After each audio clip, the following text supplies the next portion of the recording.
The history from the Templars to the Jesuits is an interesting history. And what is this to do with our modern world? Everything. The Templars were bankers. They were military. They were crusaders. And so we have this organisation coming up in relatively modern church history, and they represent the same ideals: military, merchants, teachers, permeating all levels of society and looking for control worldwide. And they fueled up the Inquisition. And who did they fuel it up to? To those who kept the Sabbath. Now, the religion of Jesus Christ, what was that all about? God gave his Son. When he gave his Son, he gave the perfect pattern. And he said, "Follow me." And so we have all these different churches and religions out there, but Jesus came to give that perfect pattern. What did he do on the Sabbath? It was on a Saturday. He went to the synagogue and he taught. But not only that, he also healed. Where's that other side of the ministry, the healing ministry? He wanted people to keep the commandments of God. He showed how the commandments of God should be kept. And he showed that we should be loving, caring people, that we should love one another. No, this isn't about striking down the Muslims or gunning down our brothers. It was a totally different message, and Jesus kept totally away from the politics of the day. In Revelation we find, though, the future is filled with what politics and religion does on one side, and on the other side it's talking about the people of God and who they be.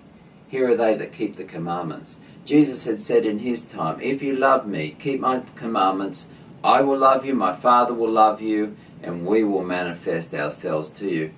Don't you want to have God manifest to you? He can manifest in several ways. In healing, spiritually, revealing the present and revealing the future. We have from Templars to the Jesuits a modern day scenario which is showing where we are right now. Actually, what is forming right now belongs to Revelation 13. And so we have Vatican II forming those ideals that culminate in a church and state situation. And by interest also, in Russia there is a church and state situation going on, where if one was to proselytize, and these are new laws that have come through, then that is a grievous sin. And what I'm talking about there are the very words of Pope Francis. Remember when John Paul II was shot?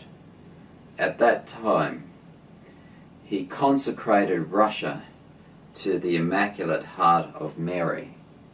Of course, Mary is dead, so it was an occult thing that was happening. It was an occultish idea that someone dead, for the dead know not anything, should be given to the Immaculate Heart of Mary.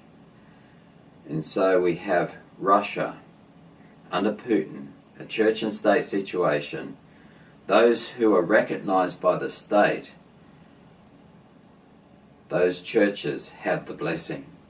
But those outside, then they are being dealt with quite severely with new laws that have come in.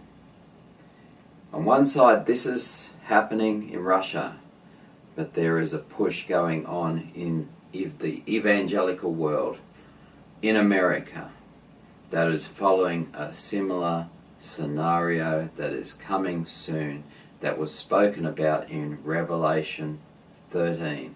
We have, first of all, that beast that rises up from the sea. It has a mouth like a lion, has a body like a leopard, has feet like a bear, it has 10 horns, and it rises from the sea, and the deadly wound was healed. So a prophecy was fulfilled, and if you look through the website, you'll find what that means. And so we have another lamb-like beast. It has horns like a lamb, but it speaks like a dragon, and it causes all them that dwell on the earth to worship the beast which was and which was not. Is speaking of this coming together of Protestantism, not as protesting, not as Protestantism that used to be, but talking about Protestantism in its ecumenical form, something delivered from Vatican II, something delivered from the Jesuits. And we have in modern times also two ideologies. We have liberation theology, gay rights, minority rights, the Jesuits pushing on this side. And then we have a Jesuit in America. He is brought to look after religious freedom worldwide. And this idea of religious freedom is not that which was the very roots of America when they come across on the Mayflower. There's this separation of church and state that eventuated. No, this is the state backing, enforcing religious ideas for the sake of religious liberty, but it's that which the state recognizes. This is the idea delivered by the Jesuits. It is to make a worldwide dominance, as spoken of in Revelation 13, which will lead to a situation where one cannot buy and sell except they receive the mark of the beast.